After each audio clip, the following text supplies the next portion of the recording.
gracias, profe. Vamos a comenzar.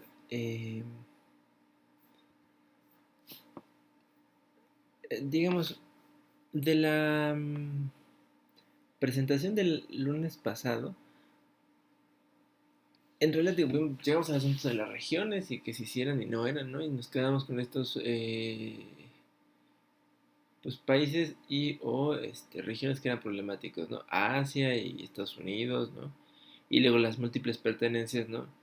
De, por ejemplo, Egipto, Turquía o Rusia. Y el propio México es de alguna manera un país que experimenta esto mismo, ¿no? Y lo que nos quedaba al final era solo hacer una reflexión, digamos, amplia, porque en realidad seguiremos discutiendo de ello todo el tiempo, eh, sobre lo que no es regional. Es que ahí no es que nos falte, digamos, sustancia para definir un algo, sino más bien lo que parece que falla es no tenemos un término específico o uniforme en la literatura, ¿no? Por un lado tenemos o sea, el nivel más evidente, fíjense, sería ¿no? Sería lo internacional, ¿no? Claro, pero si lo vemos en la lógica, digamos, bilateral, ¿no? O sea, la lógica de dos países, cuando hablamos de lo que no sean dos países, pues, serían, ¿no? Más de dos, pues parecería que es esto internacional. Pues limitado porque pues también lo regional es internacional. Eh, la otra es hablar de lo global o de lo mundial, pero eso es muy ambicioso, ¿no? Al menos, ¿no? ¿Qué tan global es lo global o tan mundial, ¿no? El término en español correcto sería mundial. En español decimos el mundo, no el globo. El globo para nosotros es ¿no? Es un cuerpo esférico que, puede servir para nuestra diversión, ¿no? Los globos, elásticos. O el globo terráqueo. Em, pero, o sea, es decir, la figura, digamos, que lo representa, ¿no? No el planeta Tierra. El mundo sería eso. Y por último, lo multilateral sería el otro posible nombre, ¿no? Para esto que no es, o sea, que está más allá del regional. Eh, Esa, por ejemplo, es una denominación incluso administrativa. En relaciones exteriores, digamos que está organizado más o menos, ¿no? Bajo esta premisa de lo regional, bueno, más o menos se conserva, ¿no? Tenemos una subsecretaría que se encarga de Europa, por una parte, Asia, Asia Pacífico, África y Medio Oriente. Y luego otra que se encarga de América Latina, otra de América del Norte, digamos, ahí hay un reparto regional. Y luego hay un adicional, ¿no? Que se llama, ¿no? Para asuntos multilaterales, o sea, denominan ¿no? Lo que está más allá de lo regional, multilateral. Es una manera de verlo. Ahora, no es una clasificación que esté muy, digamos, les digo, que tenga consenso, ¿no? En otros niveles, en otros lugares en América Latina, el equivalente a esta oficina que se encarga de lo multilateral, también ve las cosas de la OEA, por ejemplo, ¿no? Que es lo regional. En otros países, eh, pues más bien hay oficinas para organismos internacionales, ¿no? Em, Más bien aquí lo que habría que, ¿no? Afirmar es que pues ahí hay una amplia gama de cosas que pueden ser. Em, lo importante es que no perdamos de vista, ¿no? Que por ejemplo la ONU está localizada en ese nivel, ¿no? Y es un nivel les decía yo, son niveles de negociación. O sea, ese es un nivel de negociación eh, que sucede al mismo tiempo que el regional, ¿no? Entonces, un país como México, ¿no? Lo mismo, hay asuntos que revisa en el plano regional y al mismo tiempo los puede ver en el plano multilateral. Por ejemplo, ya que para el problema prototípico vamos a hablar de delincuencia organizada y drogas, pero México ha sido muy insistente en que en el plano regional, o sea, en América, porque más la OEA incluye Estados Unidos y Canadá, tengamos un mecanismo especial, ¿no? Para tratar el problema de las drogas. eh,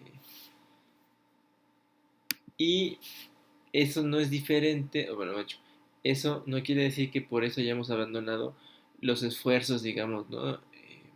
Mundiales para discutir el problema, otra vez, ¿no? El problema mundial de las drogas.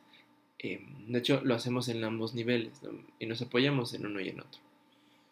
Eh, pero bueno, o sea, lo importante es que tengan claro que existe la división, que existe lo regional y que es problemático, que ya vimos, y lo mundial es menos problemático de entender qué hay de fondo, lo que está problemático es el nombre. Pero bueno, ¿no? Se puede vivir con eso. No es imposible. En fin, no, ténganlo ahí en mente. Eh, yo les decía que para el abordaje de los organismos internacionales hay muchas maneras de hacerlo, ¿no? La más clásica es, literal, ¿no? Ahora sí estoy a la antigüita que esto ya se trabó. Hay dos maneras de hacerlo. Una es, yo me acuerdo que les decía, eh, enumerando todos los organismos, ¿no? Y describiéndolos, ¿no? De qué trata cada uno. Pensé que se falló mi presentación, ahorita la abrimos otra vez. Eh, y bueno, ¿no? Entonces ustedes tendrían que, ¿no?, memorizar las funciones de la ONU y luego las de la OIT, porque en edad es la más grande, y luego la UNESCO y así, ¿no? El Banco Mundial y cada una de ellas.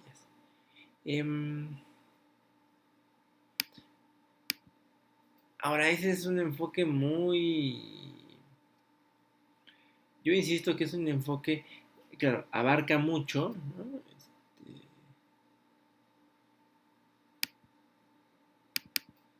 O sea, claro, te permite revisar, bueno, pues ¿no?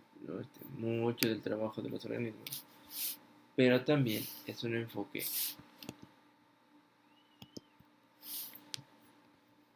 que en realidad no te permite entender a detalle qué es lo que pasa, ¿no? O sea, pues es que claro, tienes tan poco tiempo y tienes tanto que ver, tantos organismos que revisar, que pues en realidad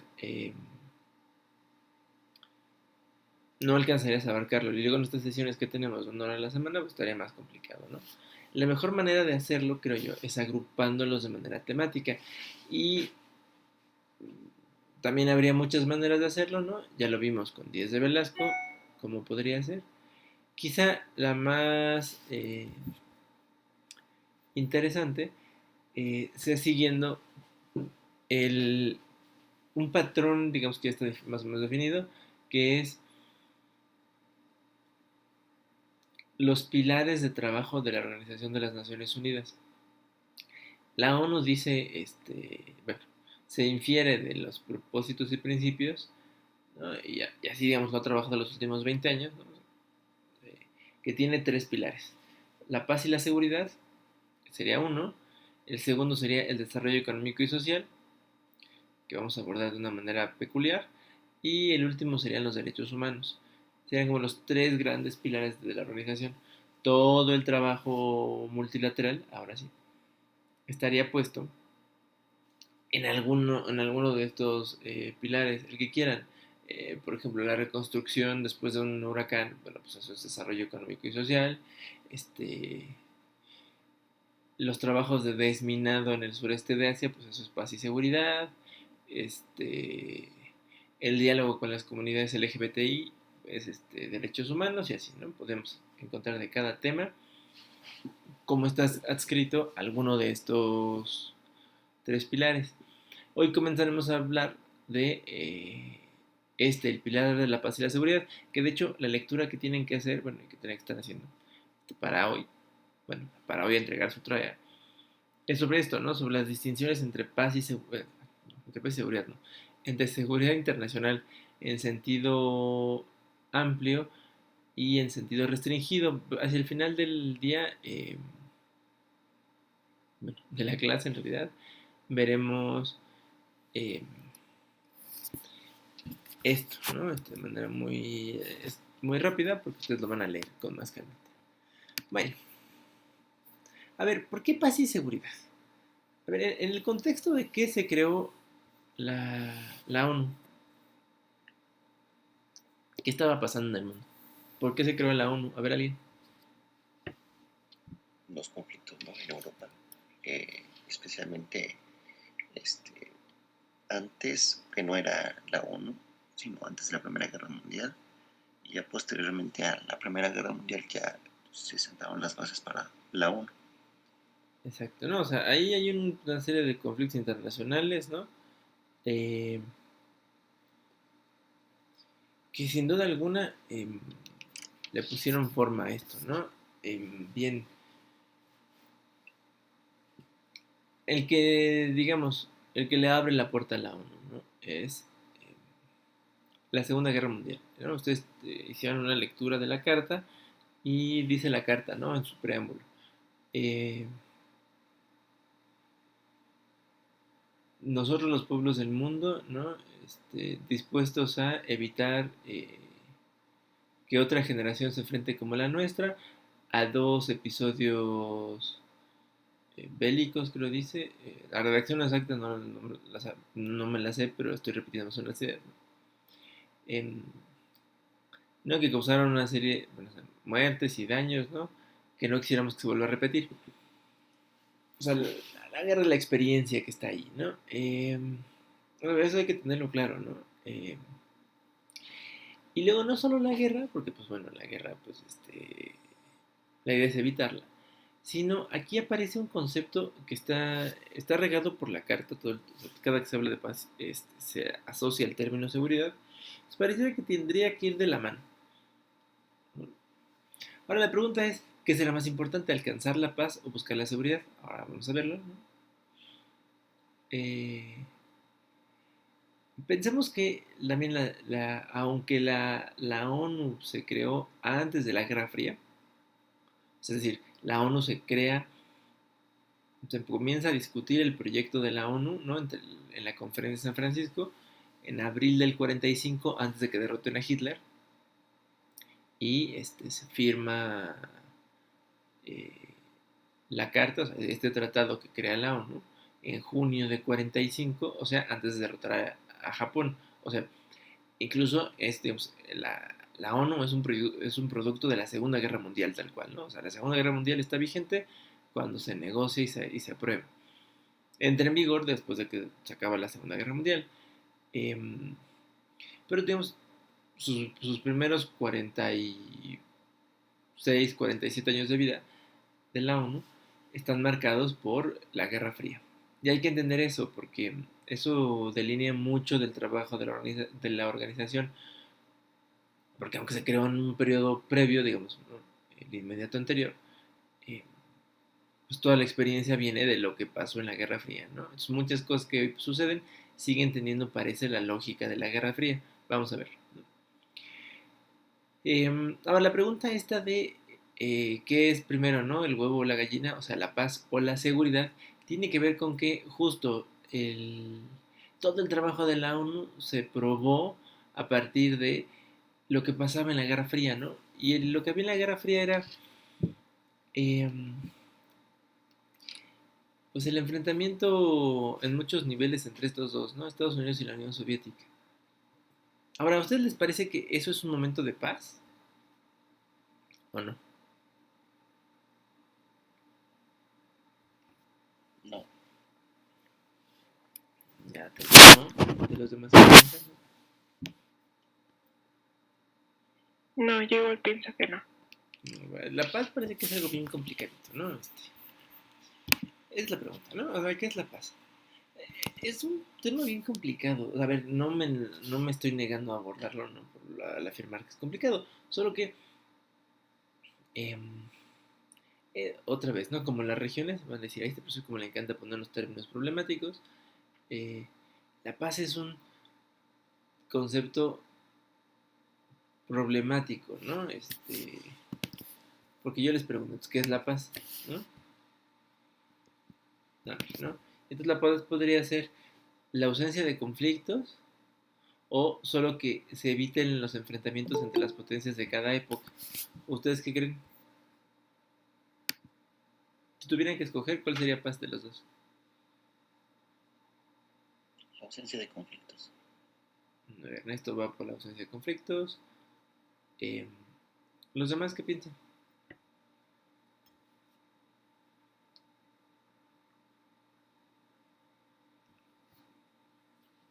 No sé, ambas suenan coherentes, pero creo que yo me voy más a la limitación de enfrentamientos.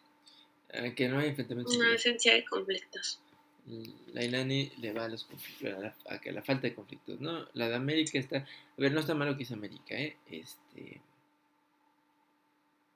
Y lo digo en serio porque pues debería ser eso, ¿no? Bueno, no. Bueno, en algún punto tenemos claro de que queramos o no, va a haber conflictos, a lo mejor no tan fuertes para llegar a ser una guerra, pero siempre va a haber conflictos, por eso considero que no puede ser la primera, o puede ser, pero no tanto. A ver, gracias América, fíjate que abriste la discusión eterna sobre el tema de la paz. Si la paz es ausencia de conflictos, entonces ¿podemos alcanzar un estado de paz?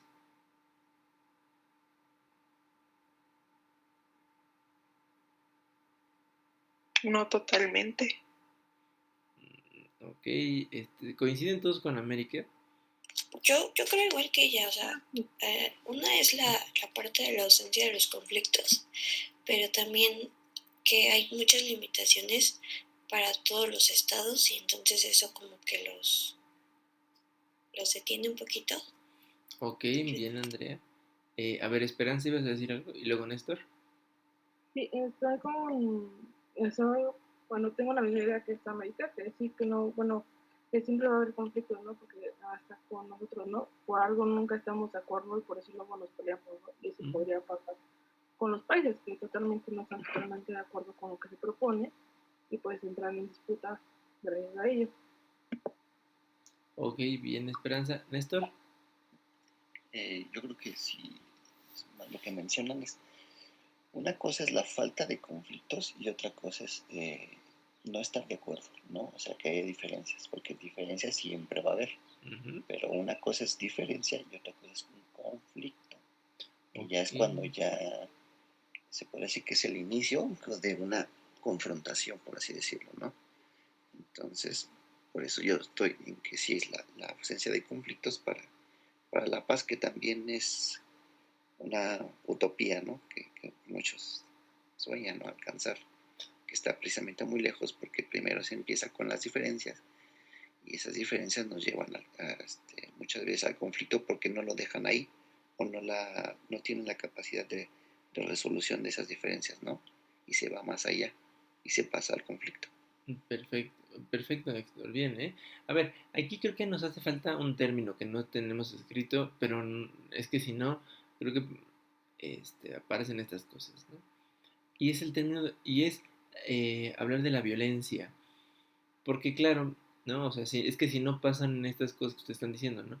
O sea, claro, o sea, diferencias, ya lo dijeron ustedes muy bien, están presentes todo el tiempo, ¿no? De hecho, eh, sería muy lógico que haya diferencias, no, lo que dijo Esperanza no está mal, ¿eh? Si entre los individuos tenemos diferencias de opinión, de gusto, de lo que ustedes quieran, entre los estados pues sucede lo mismo, claro, a lo mejor no son de opinión o de gusto, regularmente son diferencias porque tenemos intereses diferentes, pero bueno, aplica muy bien. Y bien decían, ¿no? Tanto Andrea, Néstor o América, ¿no? Estas diferencias, pues no desaparecen, ¿no? Están ahí. Ahora, todas se convierten en conflictos, bueno, hay que ver qué es un conflicto. Si conflicto es ¿no? la diferencia de opiniones, pues claro que los va a haber. Ahora, todos los conflictos, ¿no? Son violentos o no, bueno, ahí es donde está la diferencia, ¿no? Em, Podemos decirlo, yo creo, con mucha franqueza, que como humanidad hemos avanzado, pues porque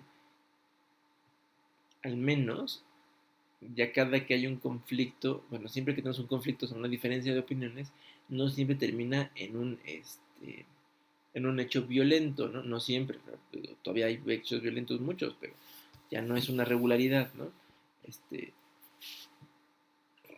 México y Estados Unidos, por ejemplo, se pelean por el agua del río Bravo y eso ya no deriva en un conflicto violento, ¿no? Negociamos y hacemos otras cosas. A ver, ahí tenemos la primera gran transición, ¿no? La violencia parece ser que es el problema. Ahora, entonces, se vendría mi última pregunta, digo, antes de que avancemos. Eh, a ver, La Paz se ve lejos, ¿no? Al menos creo que varios de ustedes lo ven así, ¿no? Está lejos. Realizable o no, quién sabe, pero al menos se ve lejos. Pero entonces, podríamos llegar, podríamos erradicar la violencia, a ver, que es otra cosa, ¿no? La paz, quién sabe, pero erradicar la violencia.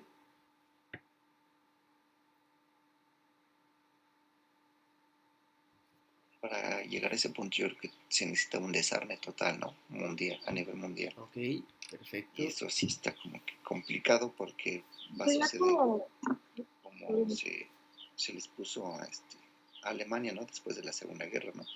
Que se les limitó el que tuvieran ellos armas solamente para defensa propia. Ok, bien Entonces, esto. pues es lo mismo que pasaría, ¿no? O sea, un desarme mundial pues sería difícil porque entonces con que me defiendo en alguna cuestión, ¿no? Que no sea para agredir a otro, sino para defensa. Entonces, eso está complicado. Bien, Esperanza.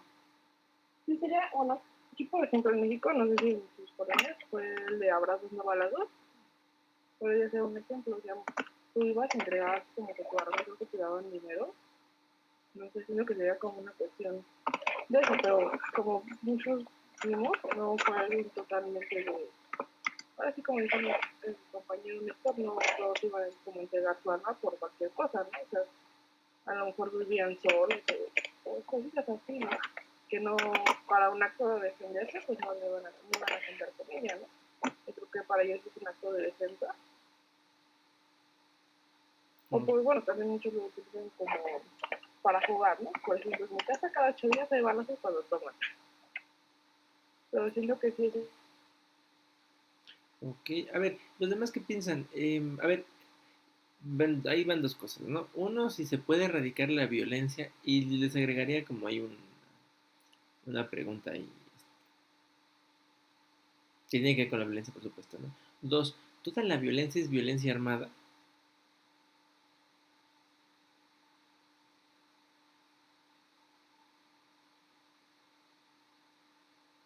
No, existe otro tipo de violencias. De hecho, pues también se habla, en este caso, un ejemplo, las mujeres, ¿no? Que dicen que es la violencia verbal, la violencia psicológica. Entonces, no necesariamente es armada. La armada es la que genera ya otro tipo de cuestiones, pero no es la única.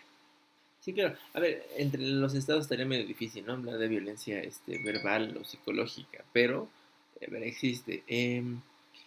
Digamos, para cerrar esto, hoy en día los estudios de paz, ¿no? Es un campo de estudio dentro de las relaciones internacionales. Eh, la discusión sobre, fíjense, sobre la paz, más académica si se quiere, tiene que ver con esto, con reconocer que bueno, la paz es un objetivo a largo plazo, ¿no? A lo mejor no es tan utópico. Lo que pasa es que para lograrlo tendríamos que pasar por varios pasos. Y de todos los pasos que se observan, que más son varios, ¿no? Hay uno en especial que es en el que parece que tenemos que comenzar porque no, bueno, al menos si lográramos eso, eso podría ayudar, ¿no? A motivar a los demás. Eh, y esos pasos,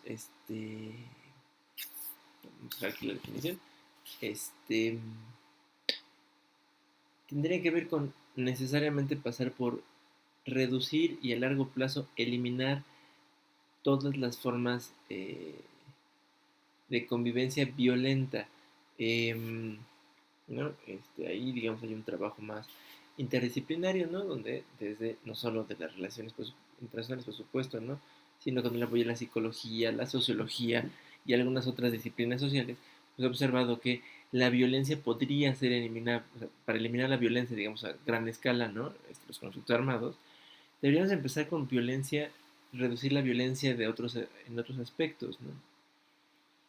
O sea, el problema es que mientras haya personas, ¿no? Que consideren que la violencia es un recurso legítimo,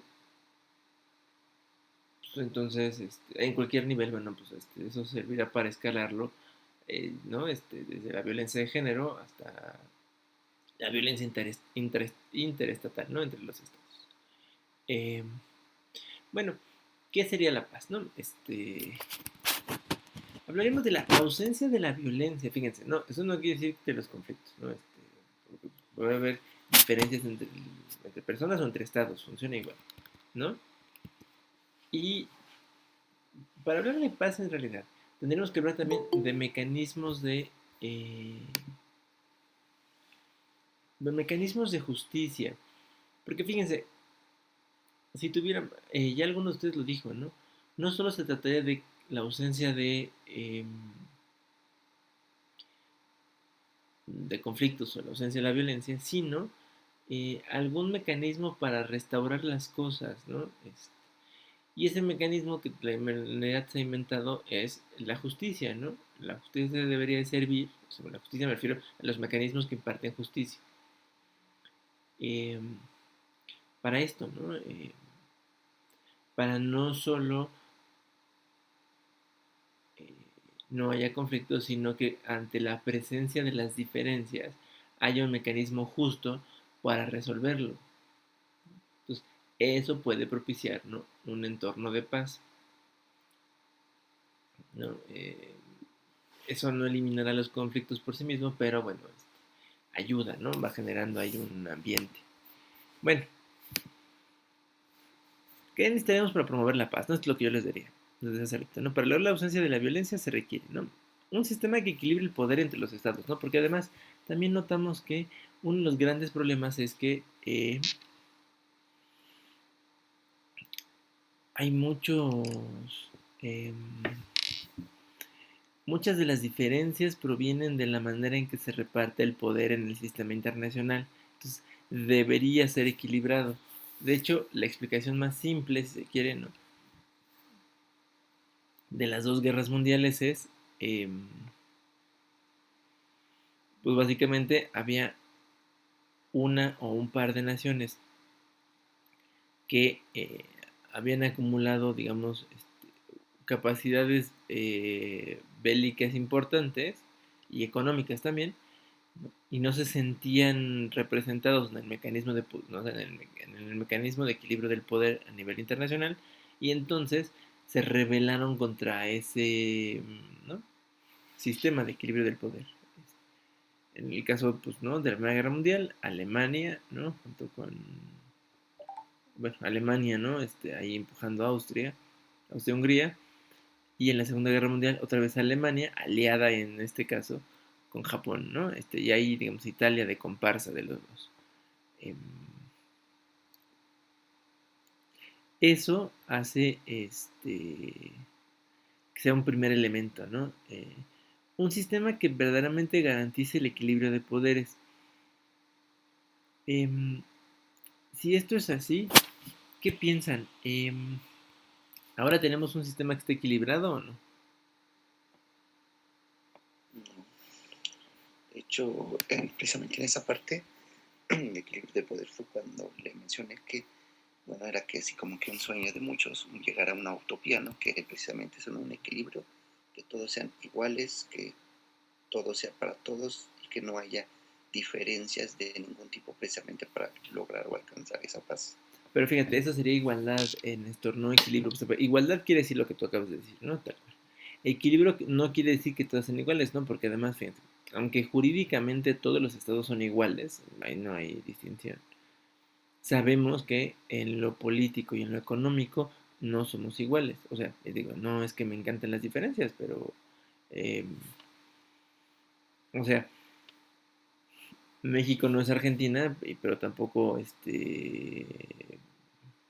¿no? Tampoco es España. Bueno, a donde voy es, tenemos eh, pesos específicos diferentes. O sea, a ver, para los muy futboleros, ¿no? A ver, les da uno.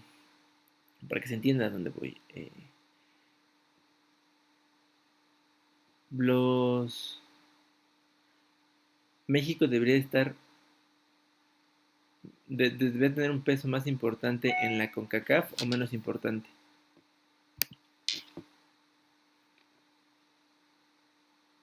Somos, ¿no? Pues, el país que básicamente ha ido o sea, somos el país de la CONCACAF que ha ido a más mundiales, ¿no? A veces, o sea, nos da un poderío deportivo, si se quiere, ¿no? Y deberíamos tener una voz más importante en el organismo regional, digamos, ¿no? Que se encarga del fútbol, o menos importante, ¿qué creen?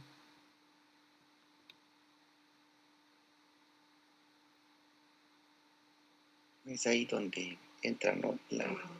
Empiezan las diferencias Ajá, del poder. claro, no, o sea, pero, a ver, pero se las pregunto porque, fíjense, lo digo porque es una tontería, ¿no? Fui al dentista la semana pasada, ¿no? Y entonces entiendo que creo el América, ¿no? Jugó no sé contra quién en El Salvador, me parece, o sea, tienen un drama, pero yo estaba, ¿no? Tumbado en la silla del dentista, ¿no? Medio tratando de entender las quejas de los comentaristas, ¿no? Sobre algún asunto de un partido muy violento y que al parecer la CONCACAF no hacía lo que tenía que hacer. Bueno, a ver, fíjense cómo esto es un buen ejemplo que nos sirve para replicarlo luego a las relaciones internacionales, ¿no? Ellos decían que, claro, un país como México, ¿no? Que representa tanto en el sistema deportivo de la región, al menos en el fútbol, debe tener una voz más importante que la del Salvador, ¿no? Honduras, ya no sé dónde están jugando. A ver, fíjense que estamos hablando de una cosa que es pacífica y deportiva, ¿no? Y aún así, pues no solo diferencias, ¿no? Además, de hecho, estaba hablando, sí creo que sí era la América, estaba hablando pues, algún directivo, ¿no? Diciendo unas barbaridades así. A mí me son unas barbaridades, ¿no? Porque o sea, yo hacía el símil con lo internacional y decía, órale, este señor se ve que sí sería como, pues Trump se quedaría corto a él, ¿no? ¿Qué hacemos con esta organización? No sirve para nada. Tiene que mejor México se salga y a México no necesita a nadie. O sea, bueno, Trump saliéndose de la OMS, ¿no? Así tal cual. Digo, no lo defiendo, por supuesto, ¿no? No es la postura que yo defiendo, pero me pareció muy simbólico porque representa esto de lo que estamos hablando. Un momento de, híjole, pues yo creo que este mes se salió de control y alguien debió decirle que pues, lo que estaba diciendo estaba muy descabellado, ¿no? Pero bueno, a ver, el punto es que, el punto de este asunto de que quiero que entiendan, del equilibrio de poderes quiere decir que todos los que estén representados en un sistema, en el sistema internacional, imagínense qué complicado, sientan que tienen el peso específico que para ellos mismos sienten que les corresponde. O sea, en los extremos estaría. A lo mejor hay países pequeños, ¿no? Estoy pensando, por ejemplo, en Haití, que tienen muchos problemas internos y que en lo último en lo que están pensando, ¿no? Es entender un protagonismo internacional. Y sería evidente, ¿no? Tienen un montón de dificultades internas que pues, en realidad hacen que lo internacional pase a segundo plano. Y luego hay otros, ¿no? Donde a lo mejor también son pequeños, pero pues sienten que pueden tener un nivel de participación importante, ¿no? No en todos los temas, pues sí a lo mejor en temas importantes, que les resultan prioritarios. Por ejemplo, muchas de las naciones, digamos, insulares del Pacífico, o sea, Tuvalu, Nauru y esos otros que uno piensa que nada más existen, ¿no? En los exámenes de geografía, pues a veces son reales, ¿no? Por ejemplo, se han vuelto grandes voceros del tema del cambio climático, porque para ellos el cambio climático es un asunto de seguridad nacional, ¿no? Sube el nivel del mar otros 20 centímetros y pierden como un tercio de su territorio. Sube medio metro y se quedan ¿no? Sin territorio habitable. O sea, no se hunde el país, pero se queda en territorio habitable. Este, Entonces, bueno, pues ahí, aunque son pequeños, ¿no? Bueno, pues a lo mejor no se meten en todos los temas, ¿no? Porque no les dan los recursos, pero sí en aquellos que les resultan prioritarios, ¿no? Y luego hay otros muy grandes, ¿no? Que siempre pueden tener, digamos, un nivel de representación, al menos prioritario en algunos temas, en la mayoría de los temas, ¿no? Este, Algunos ya lo tienen, Estados Unidos es el más evidente, y otros siempre lo están buscando. Japón o Alemania lo son, ¿no? Porque fueron los derrotados de la Segunda Guerra Mundial, entonces han ido buscando sus espacios a, en un sistema que estaba diseñado no para ellos, de hecho, ellos para que ellos estuvieran fuera porque perdieron la guerra. Bueno, a eso se refiere. Lo segundo, un mecanismo para solucionar los conflictos, porque ya dijimos que esos no van a desaparecer, o sea, las diferencias esas no se van a acabar. ¿Qué tenemos que tener? Pues un mecanismo para que más o menos haya se puedan solucionar los conflictos. Aquí está el desarme, que ustedes mismos ya se adelantaron en decir. Y luego por último, y eso nos lleva al otro tema, ¿no? Está el asunto de que haya políticas de seguridad, que vamos a ver dónde se toca con la paz y dónde la seguridad parece que es otra cosa. Bueno, en la ONU hay un mecanismo que se encarga de paz y seguridad, y es que vemos aquí sesionando, ¿no? Esto estaban sesionando en el 2020, antes de que nos llegara la pandemia por el COVID-19. Después están, ¿no? No hay sana distancia, no hay acrílicos, no hay nada.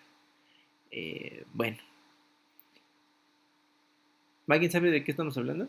¿Quiénes son estos señores? Bueno, los señores no importa. Este órgano, ¿qué representa?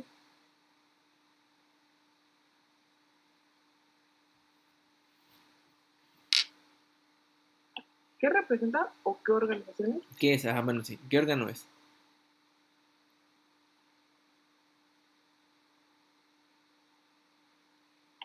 La Organización Mundial de la Salud. No. A ver, ¿alguien más? Échenle.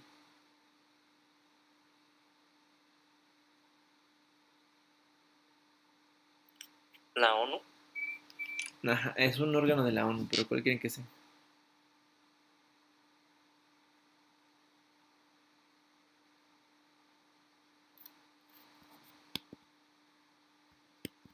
¿No? Bueno, no se preocupen, para estamos aquí, ¿no? Este es el órgano de las Naciones Unidas dedicado especialmente a tratar temas de paz y seguridad. Qué interesante porque se puede haber llamado el Consejo de Paz y Seguridad y en realidad solo se llama de seguridad. A ver, vamos a ver por otro. Este órgano se dedica, así tal cual lo dice, a atender las amenazas a la paz y la seguridad, ¿no? Aquí el concepto clave son las amenazas. Y entonces es por eso que no es un consejo que tiene que ver con la paz del mundo, sino tiene que ver con la seguridad del mundo, ¿no? Porque el vínculo de las amenazas tiene que ver con la seguridad. Hablamos de entornos seguros cuando podemos controlar las amenazas. A lo mejor no eliminarlas todas, pero sí tenerlas controladas, ¿no? Bueno, es una cosa que dejé aquí destacada, ¿no? Y es que hablando de equilibrios de poder, ¿no? Bueno, que es el órgano, digamos, principal para estos temas, ¿no? De paz y seguridad, tiene un mecanismo para adoptar sus decisiones muy, muy, muy, muy peculiar, ¿no? Y es que para que cualquier cosa se apruebe, siempre que no sea el procedimiento, o sea, lo importante, lo que sea de fondo, debe aprobarse con la mayoría de votos de todos los presentes, los 15 miembros presentes, ¿no? Ya vieron la mesa, incluidos siempre los 5 miembros permanentes, porque resulta ser que este es un consejo que tiene 15 sillas, digamos, pero 5 de ellas siempre están ocupadas por los mismos 5 países, y las otras 10 se turnan entre los diferentes grupos regionales, ¿no? Ya vimos que es una región. Los permanentes son Estados Unidos, Rusia, que heredó el sillón de la Unión Soviética, el Reino Unido, Francia y China. A ver, la pregunta sería, ¿esto es un sistema equilibrado? ¿O sienten que falte ahí alguien que tenga el mismo poder de veto que tienen estos 5?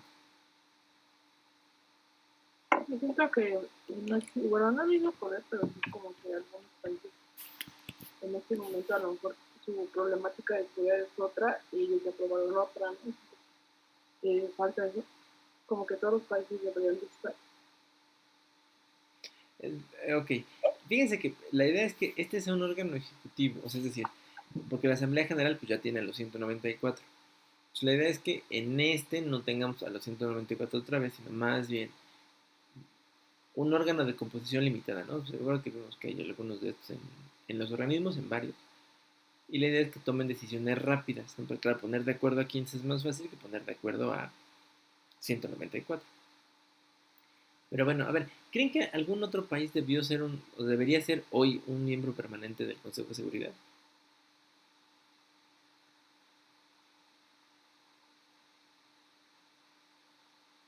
Yo creo que sí, ¿no? Sobre todo a lo mejor países que siempre continuamente están en conflictos, ¿no? Medio Oriente y lugares así. ¿A quién sumarías como miembro permanente? Irán, Irak, que siempre están en conflicto. ¿No? Estos que están siempre dando lata, ok, bien, Néstor. ¿Alguien más? ¿Sumarían a otro? Israel. A Israel, para que a ver si así se calman sus ansias de poder, podría funcionar.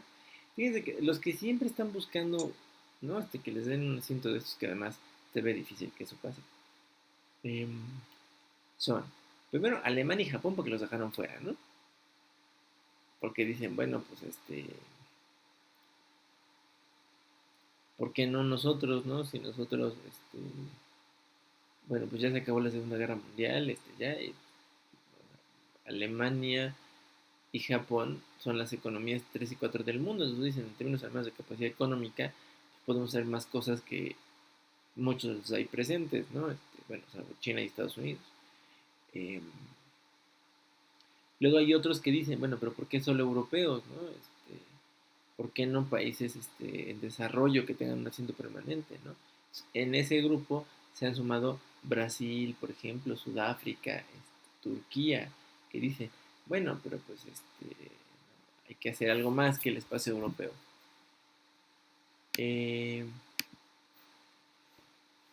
Y luego, pues hay otros curiosos, ¿no? Israel algún tiempo se candidateó, ahora ha abandonado su pretensión. Irán lo hizo en algún momento, ¿no? Buscar. Hacia al principio de la década del 2000, había el propósito de reformar la Carta de Naciones Unidas, ¿no? Y uno de los temas de la reforma era pues, modificar el Consejo de Seguridad para que reflejara, digamos, las condiciones de poder del siglo XXI, no las de la Guerra Fría. Y lo malo es que para cambiar eso necesitas tener el voto afirmativo de esos 5 países. Entonces ni Estados Unidos, ni Reino Unido, ni Francia, ni Rusia, ni China están dispuestas a compartir ese poder que ya tienen, ¿no? Pues no necesariamente es un sistema equilibrado, pero bueno, es el que tenemos, ¿no? El del Consejo de Seguridad.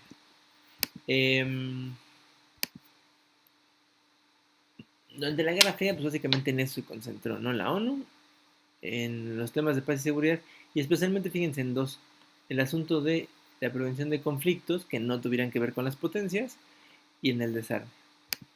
En los conflictos, ¿no? Pues aquí están las misiones que hubo en la Guerra Fría, ¿no? 15 misiones de paz, ninguna tuvo que ver con enfrentamiento, fíjense, entre las potencias, porque no estaba diseñado para eso, está diseñado para ponerle un freno pues a todo lo que no sean las grandes potencias de la época que eran la Unión Soviética y Estados Unidos. Y le puse desarme por necesidad, porque pues claro, a la mitad de la Guerra Fría, pues no es como que les encantara la idea del desarme, ¿no? Ustedes ya dijeron por qué, ¿no? Porque pues ante la percepción de que mi enemigo me puede atacar, pues no me quiero hacer todas las armas, ¿no? Pero sobre todo son esfuerzos para limitar, no tanto para prohibir, ¿no? Prohibir ensayos nucleares es una cosa, pero prohibir las armas nucleares es otra, ¿no? Entonces, básicamente se concentra en lo nuclear, si se dan cuenta, ¿no? Y el espacio. Hasta los 70 y luego algunas cosas bastante curiosas, ¿no? Las armas biológicas que están prohibidas desde el 72, este, y luego ciertos armamentos que les parecía que tenían efectos indiscriminados, o sea, que no respetaban entre la población militar y la población civil. Bueno, ya para poder cerrar, ¿no? El asunto de los enfoques. Primero, ¿qué es seguridad, no?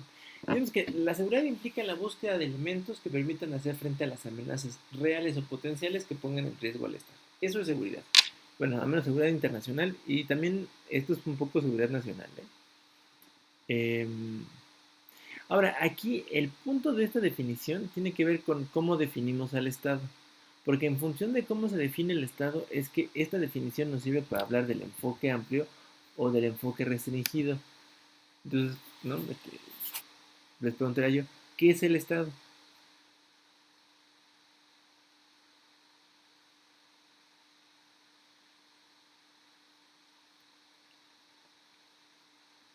A ver, para ustedes, ¿qué es el Estado?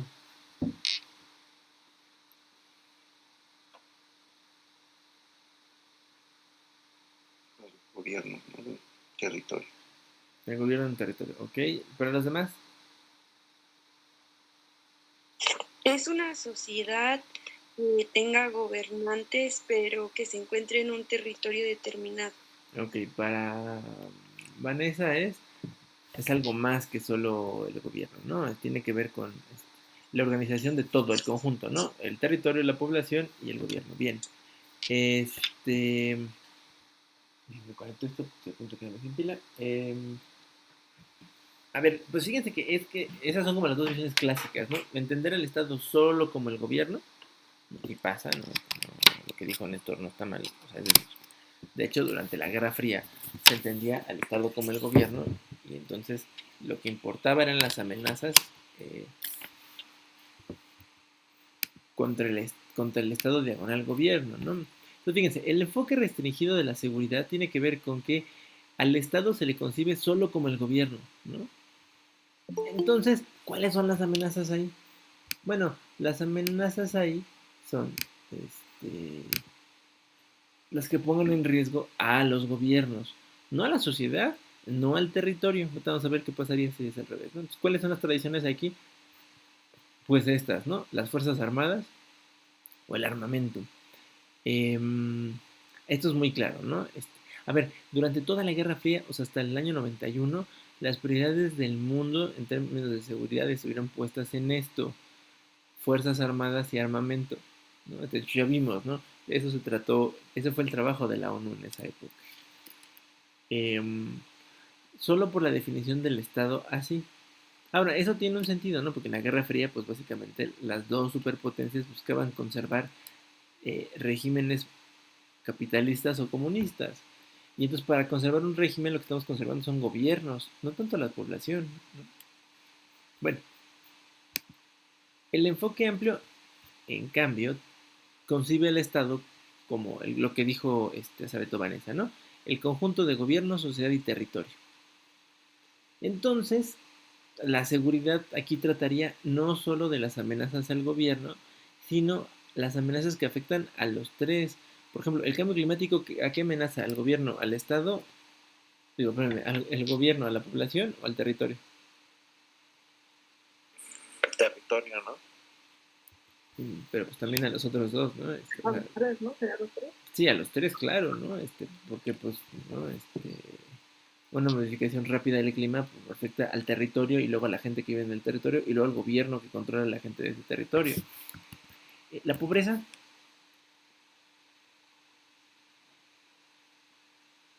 A la sociedad, ¿no? Sería y al gobierno. Exacto, ¿no? A la sociedad y luego al gobierno, ¿no?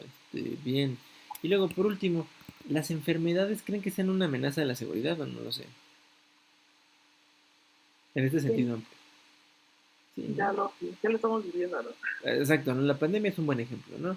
Ponen en riesgo, fíjense, al menos a la población y a los gobiernos, ¿no? Después de la población. Bueno, estas dos visiones que están atadas a cómo entendemos a los estados, desde la década de los 90 se han vuelto el centro de la discusión sobre la seguridad en el mundo. Porque claro, cuando abrimos digamos, ¿no? El espectro para hablar de seguridad en su sentido amplio, entonces, si lo piensan, cualquier cosa puede ser una amenaza, ¿no? O sea, en la primera es muy fácil saberlo, ¿no? Porque es cualquier cosa que no ponga en riesgo a los gobiernos, ¿no? Y yo puse los dos ejemplos más fáciles, pero bueno, hay un par más y ya, ahí hay una lista limitada. Pero en cambio, si decimos que seguridad en sentido amplio tiene que ver con las amenazas a cualquiera de los tres elementos del Estado, ¿qué le pasa a las amenazas? ¿Son más o son menos?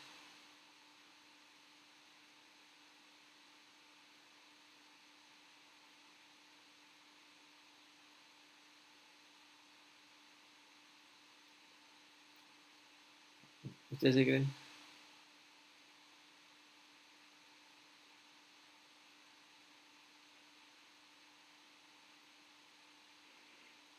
¿Puedes repetir la pregunta? Claro, si pensamos en términos de seguridad en su sentido amplio, ¿qué va a pasar con las amenazas? ¿Vamos a tener más amenazas o menos amenazas que si solo pensáramos en el enfoque restringido?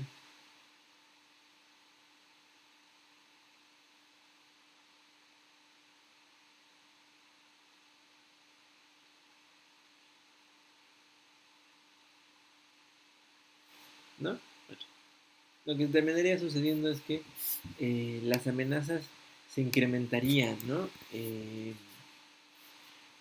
Y básicamente, pues, no, pues, ¿cómo priorizas, no? Entre combatir el cambio climático, la pobreza, las enfermedades, pero también la reducción de armamentos, la reducción de la violencia, el combate al narcotráfico, pues está difícil, ¿no? Ponerle prioridades a eso. Porque pues todo es importante, pero pues todo es prioritario, quién sabe, ¿no? Entonces aquí la pregunta es, ¿cuál es el enfoque que debería de privilegiarse? ¿El restringido o el amplio? Bueno, pues esa más bien es una pregunta para ustedes, ¿no? De hecho, me quedé pensando que iban a hacer esta actividad. Entonces, piensen en esta pregunta cuando escriban su ensayo sobre la seguridad. ¿Cuál es el enfoque que debería de prevalecer, ¿no? Tiene sus riesgos, ¿no? Y en la lectura que van a hacer, la doctora Rosas los explica muy bien. Bueno, a ver, en general, ¿dudas? No, profe. Si no hubiera más dudas, nos vemos el próximo lunes. Ya, tenga buen día. Gracias, profe, nos vemos. Cuídense.